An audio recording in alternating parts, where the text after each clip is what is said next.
চারটে জিনিস মানুষকে ধ্বংসের দিকে টেনে নিয়ে যায়। গত বছর অন্য বলেছিলেন, চারটে জিনিস মানুষকে ধ্বংসের দিকে টেনে নিয়ে যায়। ধ্বংস তার অনিবার্য, আল্লাহ কোরআনে বলে দিয়েছে। নাম্বার 1, আত-তাকাব্বুর, অহংকার। অহংকার মানুষকে ধ্বংসের দিকে টেনে নিয়ে যায়।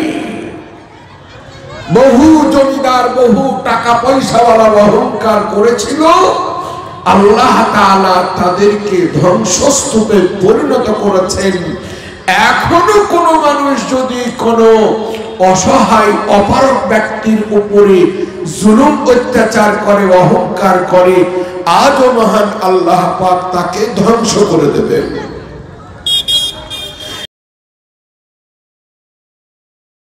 মহান আল্লাহ তাআলার লাখো লাখো কোটি কোটি শুকরিয়া। মহিলাদের প্যান্ডেলে জায়গা হচ্ছে না, সামনের দিকে একটু টেনে নিন। যে মহান আল্লাহ তাআলা এই বিশ্ব মহামারী কোভিড-19 অর্থাৎ করোনা ভাইরাসের মারাত্মক ছোবল থেকে বাঁচিয়ে যে মহান আল্লাহ পাক তিনি আমাদের সুখ এবং শান্তির সমন্বয়ে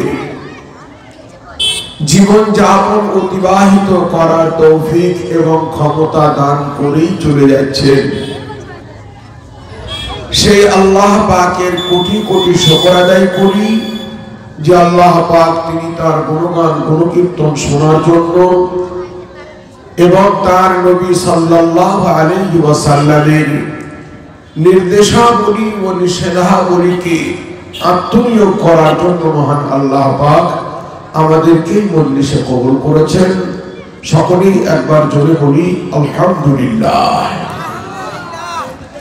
তারপরে পরেই বিশ্ব নিয়ন্ত্রকের হাবিবে কিবরিয়া, বিশ্ব বরেণ্য নবী, নবীকুলের শিরোমণি, ইমামুল আম্বিয়া, শাফিউল মুযনিবিন, রাহমাতুল লিল আলামিন সাল্লাল্লাহু আলাইহি ওয়াসাল্লামের প্রতি জায়গা হচ্ছে না, মেয়েদেরকে আগে আগে আসতে বলে দেন। জি বলছি, আপনার আমার তরফ থেকে অনেক অনেক দরুদ ও সালাম ও আল্লাহ পাকের অনুগ্রহ অনুকম্পা অহর্নিশি বর্ষিত হোক। সকলেই বলি আল্লাহুম্মা আমিন। আল্লাহুম্মা সাল্লি আলাইহি, আল্লাহুম্মা বারিক আলাইহি। আমার মা বোনদের প্যান্ডেলে মেয়ে ছেলেদের জায়গা হচ্ছে না, এর জন্য মা বোনদের কাছে অনুরোধ, আপনারা সকলেই নিজের নিজের সামনের জায়গাগুলিকে পূর্ণ করুন। একটু সকলেই শীতের সময় আগে আগে আসুন, আর জায়গাগুলিকে একটু সামনে ফাঁকা না রেখে একটু দয়া করে মেহেরবানি করে আগে আগে আসুন। আল্লাহু আকবার। দুনিয়াতে প্রত্যেকটা জিনিস উল্টো দিকে প্রবাহিত হচ্ছে, একদম উল্টো দিকে। জলসার বসা দেখে সারা জগৎ কেমন করে মজলিসে বসতে হয় এটা শিক্ষা নেবে কি আমাদেরকে নতুন করে সিনেমার হলে মানুষ কেমন করে বসে সেখান থেকে শিক্ষা নিয়ে এসে জলসায় বসতে হবে। কাবাডি খেলায় এবং ফুটবল খেলায় কেমন করে মানুষ বসে এবং ঘন ঘন ভাবে বসে, সেইখান থেকে মনে হয় আমাদেরকে শিক্ষা নিতে হবে। জি, ইসলাম ঈমান কাকে বলে এটা মনে হয়, আমার মনে হচ্ছে কয়েকদিন থেকে হলিউড বলিউড কাঁপানো নায়িকা, অপরূপা সুন্দরী শ্যামলা ওই জি সানা খানের কাছ থেকে শিখতে হবে ইমানি তেজ কাকে বলে। দুনিয়াকে ত্যাগ করে কয়েক হাজার কোটি টাকার মালিকানাকে ধূলিসাৎ করে ঈমান এবং আল্লাহর ভয়ে অর্ধেক রাত্রি থেকে ফজরের আজান পর্যন্ত তাহাজ্জুদের নামাজ গুজরান কাকে বলে, নতুন করে হাফেজ কারি মাওলানা আনাস সাহেব গুজরাতির প্রিয়তমা স্ত্রী হলিউড কাঁপানো নায়িকা সানা খানের কাছ থেকে শিখতে হবে, তাই না? বুঝতে পারেননি আমার কথা? বুঝেছেন? এই যুবকরা বুঝছে খুব ভালো হয়। জি, মসজিদের মহব্বত কাকে বলে, মসজিদ ভালোবাসা কাকে বলে, নতুন করে বলবীর সিংয়ের কাছ থেকে, মোহাম্মদ আমিরের কাছ থেকে শিখতে হবে মসজিদ কাকে বলে। একটা মসজিদের ইটকে ভাঙার কারণে জীবনে শপথ নিয়েছেন 100টি মসজিদ তৈরি করব, তারপরে আল্লাহকে বলবো আবার আল্লাহ এবার আমাকে তুলিয়ে নাও, আমার কোনো আপত্তি নেই। 98টা বানানো হয়ে গেছে, জোরে বলি আলহামদুলিল্লাহ। আল্লাহকে নামাজ পড়তে পড়তে দেখতে পাওয়া যায়, এটা আর আমাদের আলেম মৌলবীদের কাছে খুঁজে পাওয়া যাবে না। এটা খুঁজতে গেলে নতুন করে মাইকেল জ্যাকসনের কাছে যেতে হয়। মাইকেল জ্যাকসন ইসলাম গ্রহণ করার মাত্র 6 মাস পরে ওনাকে জিজ্ঞেস করা হলো যে আপনি নামাজের স্বাদ কেমন পেয়েছেন?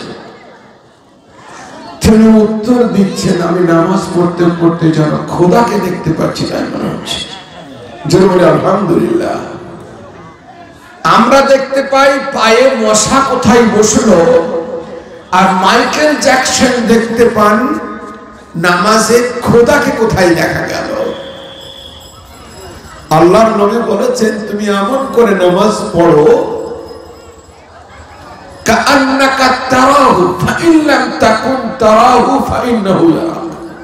যদি ওটা নাও পারো তো কমসে কম তোমাকে আল্লাহ দেখছে। কবার চাদর ঝাড়লা আর কবার মশা মারলা আর কবার নামাজ পড়তে পড়তে কোন দিকে তোমার চিন্তা গেল, এই খবরটা কিন্তু আল্লাহ রাখেন। এইটা মনে মনে করে নামাজ পড়ো। জি,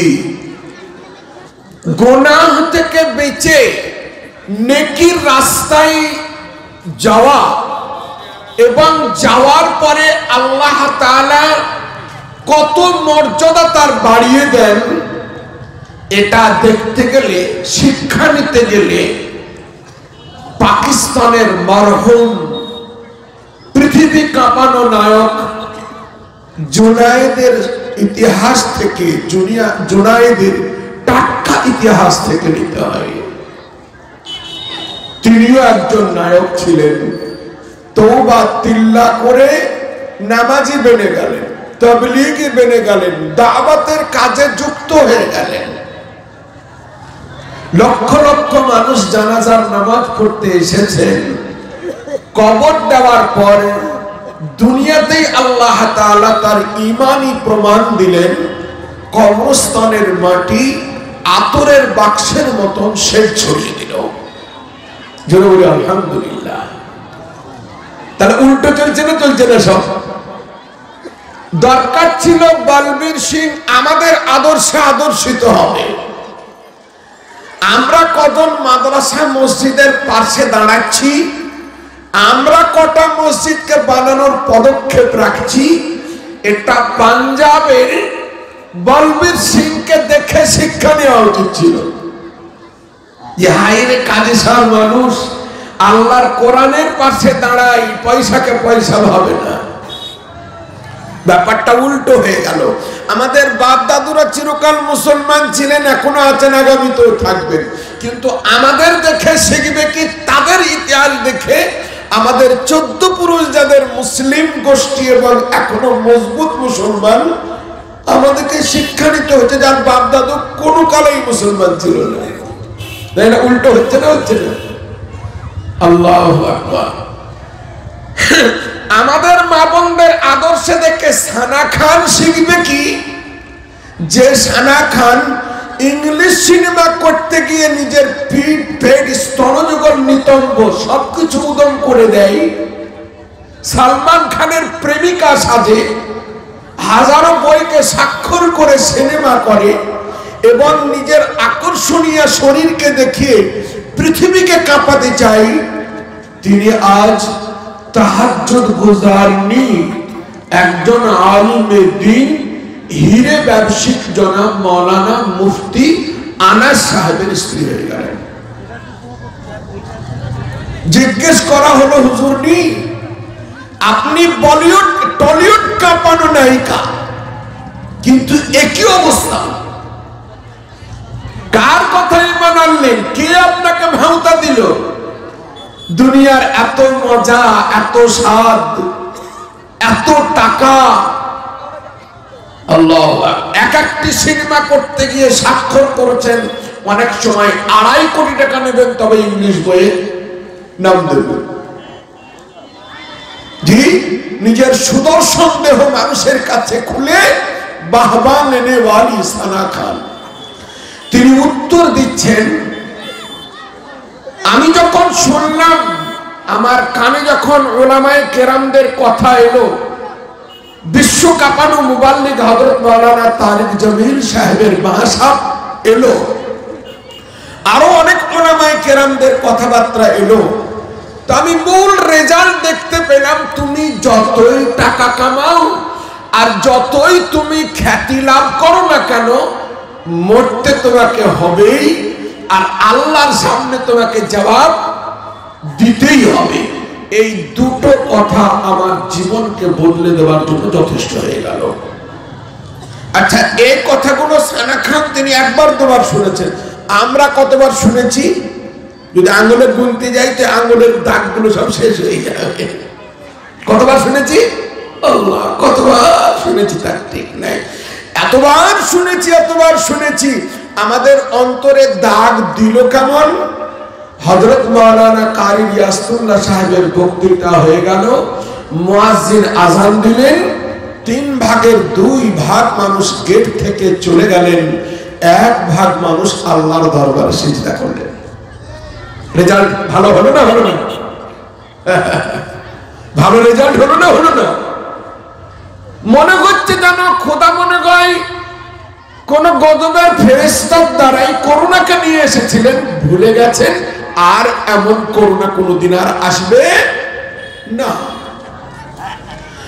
18,63,000 ভারতবর্ষে মারা গেছে, ওটা মনে হয় আর বাড়বে না। বাড়বে? আর বাড়বে না।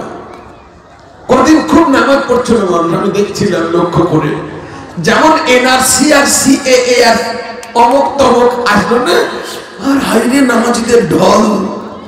আরে ভালোবাসা রে বাবু, যেখানে মন সেখানে গাছ।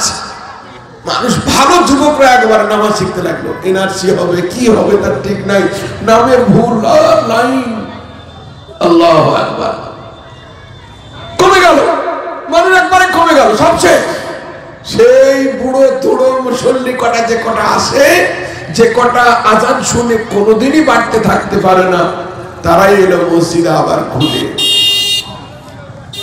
আর এই নতুন মুসল্লিদের জ্বালাই কোনটা ফ্যান আর কোনটা লাইটের সুইচ, টিপটাপ টিপটাপ টিপে চলে। মানে নতুন মুসল্লি জানে না তো আদৌ, ও শুধু এনআরসির ভয়ে এসেছে, অমিত শাহ নরেন্দ্র মোদীর ভয়ে এসেছে মসজিদে, খোদার ভয়ে তো আসেনি। জি, ওটার একটা দাপট চলে গেল। এলো করোনা ভাইরাস, যেমন এলো তো দেখছি তো চীনারাও নামাজ পড়ছে, নাস্তিকরাও নামাজ পড়ছে, পূর্ব দিকে উত্তর দিকে গাড়ি থেকে নামা মাত্র ইচ্ছাটা করে দিয়ে নামাজ পড়ছে, মুসলমানরা নামাজ পড়ছে, ওরাও নামাজ পড়ছে। কেন? যদি এই জায়নামাজটা বিছিয়ে জাতামাতা করে করোনা থেকে বাঁচতে পারি তাহলে ঠিক, যদি বাঁচি তাহলে চালিয়ে যাব, আর না বাঁচি তো আর বাঁচবই না, কবরে চলে যাব। আমাদের যাদের 14 পুরুষ মুসলমান ছিলাম, আছি, আগামী তো আল্লাহ তাকালে থাকবো, তো তারাও পর্যন্ত সেই বেঈমানদেরই নকল করলাম। কি করোনা ভাইরাস যেমন এলো, কিছু মুসল্লি হয়ে গেল, তারপরে আবার যেমনকার তেমনি হয়েছে না, হয়নি না? কিছু বাড়াবাড়ি মনে হয়েছে? কিছু বাড়াবাড়ি নাই, যেমনকার তেমনি হয়ে গেছে। আল্লাহু আকবার, আল্লাহু আকবার। খুব দুঃখ আর খুব বেদনা নিয়ে আজকে আপনাদের কাছে আমি দুটো কথা বলতে এসেছি। খুব বেদনা, খুব দুঃখ, হৃদয়ের মধ্যে হৃদয় কাঁপানো দুঃখ নিয়ে আপনাদের কাছে এসেছি। আল্লাহু আকবার, আল্লাহু আকবার। আমার সম্মানিত ভাইরা, আমার বাপদিরা, আল্লাহ রাসূল সাল্লাল্লাহু আলাইহি ওয়াসাল্লাম সাহাবায়ে কেরামদেরকে কোন তরিকায়, কোন নিয়মে, কোন পদ্ধতিতে তাদেরকে ইসলামের ভালোবাসা, ইসলামের প্রেম, আল্লাহর জিঞ্জিরের সঙ্গে বন্ধন, নবী করিম সাল্লাল্লাহু আলাইহি ওয়াসাল্লামের সঙ্গে ভালোবাসা এবং বন্ধন শিখিয়েছিলেন, শুনলে পরে লোমগুলো খাড়া হয়ে যায়, দুনিয়াকে তুচ্ছ-তাচ্ছিল্য মনে হয়। আসুন সেগুলোই আমি একটা একটা করে আপনাদের সামনে বলবো ইনশাআল্লাহ। প্রথম নম্বর, কয়েক কোটি টাকা দামের কথা আপনাদেরকে একটু আমি বলে নিই। এক নম্বর, 4টে জিনিস মানুষকে ধ্বংসের দিকে টেনে নিয়ে যায়। গত বছর অন্য বলেছিলেন, 4টে জিনিস মানুষকে ধ্বংসের দিকে টেনে নিয়ে যায়। ধ্বংস তার অনিবার্য, আল্লাহ কোরআনে বলে দিয়েছে। নাম্বার 1, আত-তাকাব্বুর, অহংকার। অহংকার মানুষকে ধ্বংসের দিকে টেনে নিয়ে যায়। বহু জমিদার, বহু টাকা পয়সাওয়ালা অহংকার করেছিল, আল্লাহ তাআলা তাদেরকে ধ্বংসস্তূপে পরিণত করেছেন। এখনো কোন মানুষ যদি কোনো অসহায় অপারগ ব্যক্তির উপরে জুলুম অত্যাচার করে, অহংকার করে, আজও মহান আল্লাহ পাক তাকে ধ্বংস করে দেবেন। এর জন্য আমরা অহংকার করব না, জোরে বলি ইনশাআল্লাহ। আমরা অহংকার করব না। কিসের অহংকার? একটা নারী আর একটা পুরুষ একটু নোংরা নোংরা কাজের সঙ্গে মিলিত হয়ে অপবিত্র পানির দ্বারাই শরীরটাকে তৈরি হয়ে গেছে। অহংকার কিসের? ওটা তো একটা তামসা। কিসের অহংকার? তাহলে হিরে কাঞ্চন মণিমুক্তার শরীর হলে তো মনে হয় আসমানে উড়ে বেড়াতাম শুধু। আল্লাহু আকবার। এক, অহংকার মানুষকে ধ্বংসের দিকে টেনে নিয়ে যায়। নাম্বার 2, হিংসা। হিংসা মানুষকে ধ্বংসের দিকে টেনে নিয়ে যায়। যে হিংসা করে সে ধ্বংস হয়ে যায়। যার হিংসা করে তার সামান্য লোমেরও ক্ষতি হয় না। যার হিংসা করে তার ক্ষতি হয়? তার ক্ষতি হয় না। যে হিংসা করে তারই ক্ষতি হয়, শুধু হিংসাই জ্বলে। এর জন্য গাড়ির পিছনে লেখা থাকে, হিংসা করো না, চেষ্টা করো। লেখা থাকে না? থাকে না? ট্রাকের পিছনে, লরির পিছনে লেখা থাকে। 2 নম্বর। 3 নম্বর, মানুষকে ধ্বংসের দিকে টেনে নিয়ে যায় মিথ্যা। মিথ্যা কথা, মিথ্যা আলোচনা। আল্লাহু আকবার।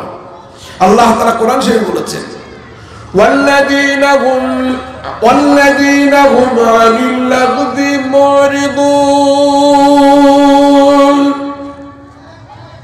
পাক্কা মুমিন তারাই, সাফল্য মণ্ডিত মুমিন তারাই, যারা আল্লাহর উপরে ঈমান আনার পরে আল্লাহর নবীর উপরে ঈমান আনার পরে বিনম্রতার সঙ্গে নামাজ আদায় করার পরে যারা মিথ্যা কথা থেকে, মিথ্যা আলোচনা থেকে, বেকার অমূল্য কথা থেকে যে কথার কোনো দাম নেই, মূল্যহীন কথা থেকে, মূল্যহীন কাজ থেকে যারা নিজেকে বাঁচিয়ে নেবে তারাই হবে সাফল্য মণ্ডিত মুমিন, তারাই হবে সাফল্য মণ্ডিত মুমিন। শুধু আল্লাহ আল্লাহ রাসূলের উপর ঈমান আনলাম এটাই যথেষ্ট নয়, বিনম্রতার সঙ্গে নামাজ পড়লাম এটাও যথেষ্ট নয়। নামাজও পড়লাম, তাসের আড্ডাতেও বসলাম, মিথ্যা কথাও বললাম, রাজনীতির ছলে বলে কলে কৌশলে সঙ্গে ঘুষের সঙ্গেও জড়িত হলাম, যেটা হক কথা সেটাও বলতে পারলাম না। আল্লাহ বলছেন সে কামিয়াব মুমিন নয়, সাফল্য মণ্ডিত মুমিন নয়। মুমিন হতে পারবে কিন্তু সাফল্য মণ্ডিত নয়। আল্লাহু আকবার, বহুত লম্বা কথা, দেখি আল্লাহ তাআলা কোনটা বলিয়ে দিচ্ছেন। আমার ভাইরা, আমার বাপদিরা, তাহলে তৃতীয় নম্বর মানুষকে ধ্বংসের দিকে টেনে নিয়ে যায় মিথ্যা কথা, মূল্যহীন কথা, মূল্যহীন সময়কে, মূল্যবান সময়কে মূল্যহীন কথাবার্তা অভ্যাস চরিত্রের দ্বারাই শেষ করে দেওয়া, এটা মানুষকে ধ্বংসের দিকে টেনে নিয়ে যায়। নাম্বার 4, কৃপণতা, বখল। আল্লাহু আকবার, বখল, বাখালাতি, কৃপণতা করা মানুষকে ধ্বংসের দিকে টেনে নিয়ে যায়। কৃপণতার কারণে আমাদের অসুখ বাড়ে, কৃপণতার কারণে স্বামী স্ত্রীতে ঝগড়া বাঁধে, কৃপণতার কারণে ছেলের শিক্ষা দীক্ষা হয় না, কৃপণতার কারণে শরীর গন্ডগোল হয়। আপনি লক্ষ্য করে দেখবেন মানুষ কৃপণতার কারণে, হযরত আলী রাদিয়াল্লাহু তাআলা আনহু বলেন, তুমি যদি কৃপণতা করো ভেবে রাখিও তুমি দুনিয়ার কোন মূল্যবান জিনিসকে বিনষ্ট করছো। যদি কৃপণতা করো তাহলে জেনে রেখো কোন মূল্যবান জিনিসকে তুমি নষ্ট করছো। এই কথাটা বিরাট দামি কথা। আল্লাহু আকবার।